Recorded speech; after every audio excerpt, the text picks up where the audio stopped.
The Poppy War Trilogy by Rebecca KUANG. Is it called the Poppy War Trilogy or the Poppy Trilogy? I'm not sure. Should have done research before starting the video. This series was first recommended by Rhythma, so thank you very much to her, because I mean, I read the whole thing and now I can't separate the events of what happened in each of the books, so now I'm left with like a blob of awesomeness. Also, before I start the video, I just want to take a super quick second to just fanboy a little bit all over RF KUANG, because she is amazing. She is just 1 year older than me. She's got a best-selling trilogy and a book that is generating a lot of hype in the weights and lots of, I mean, she's published and she's got, you know, contracts and things. She has a master's degrees and a doctorate, one from Oxford and the other one from Cambridge. What? Normal people just go to one, but no, she needed to go to both of them. And now she's doing, wait, no, she had 2 masters and now she's doing a doctorate in Yale. I think she's in Yale doing a doctorate and she's got 2 masters. You can't do that. You're not allowed to do that. You just pick one, please.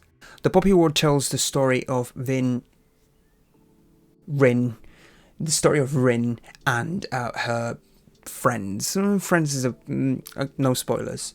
So basically tells the story of Rin. And I don't want to get into a lot of detail because obviously I'm doing a non-spoilery review of the whole series. But basically it's a tale of self... fights, a lot of fights with yourself, a lot of you have to get the better of your inner sort of dark side. You can see I'm getting tired. This is the 5th video I record today. It's basically in a land inspired by China and the neighboring Mongolia and Japan, with a lot of influence from in this world. It's called the Hesperians, and it's influenced by the West. So there is a lot of political intrigue and a lot of bloody wars and battles, and it basically takes shamanism and explores the idea of divinity and how gods confer power and how different considerations of different gods, or the study of different gods might give you powers or not. It's got a thrilling, fast-paced plot, and it was, for me, when I was reading, especially the Poppy War, the first one, it was difficult to not keep reading, and it was dangerous because it was eating away time from medicine. So it's one of those things where I actually had to sit down one day and say, I need to finish this today, otherwise it's going to keep me from concentrating. And the same thing happened with the second one, and the same thing happened with the third one. But the third one I finished over Christmas, so it wasn't that bad in terms of eating away my time. I think KUANG is able to break with a lot of conventions when it comes to characters. She doesn't care about, like, there are a lot of things that are the grimmest, the darkest that you can get, very hefty and difficult to speak about the topics that she delves into, things like rape, things like war crimes, and you know, very visceral. And she doesn't shy away from it. She's got a very direct, to the point language, and this is just the way it is. So the characters are always, they're always getting out of situations that it's inconceivable that they will survive, but they find a way, and she does it in a way that is satisfying. It's not gratuitous plot armor. Like, there are rules here that are kept, they're not broken. And that takes us to the world building. It's very interesting to the same that happened with Rage of Dragons. Moves away from the medieval Western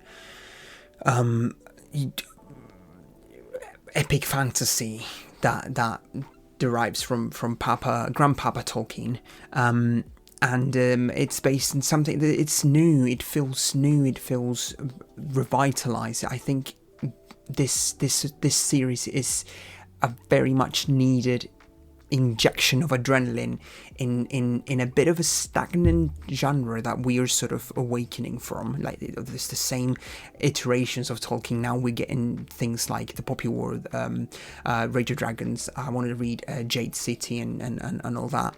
I want to read An Ember in, I think it's Sabaton here. But yes, we're getting new things, new inspirations outside of 11th century England, and that's exciting. That is refreshing. I think she's got a very hard-hitting prose. She's got a very direct to the point, as I said, direct to the point language that is not overly flowery, and it's not decorative, and it's not baroque, but also it's beautiful in its simplicity. There are paragraphs there that I am wow. This is really good. It's really good. The benchmark obviously is The Name of the Wind and what The Wise Mind's Fit. Like, Patrick Rothfuss is the ultimate prose craftsman for me. It doesn't reach that end, but it's not in the end of Sanderson, not in terms of being bad, but being just transparent and just, you know, to have less of a focus. I think that she, the author KUANG, spent some time curating the words. There is a lot of fucks in there. At the beginning, I was a bit taken aback, but it's you swear, people swear, and I swear a lot myself. So, and I think it permeated into some of my writing as well.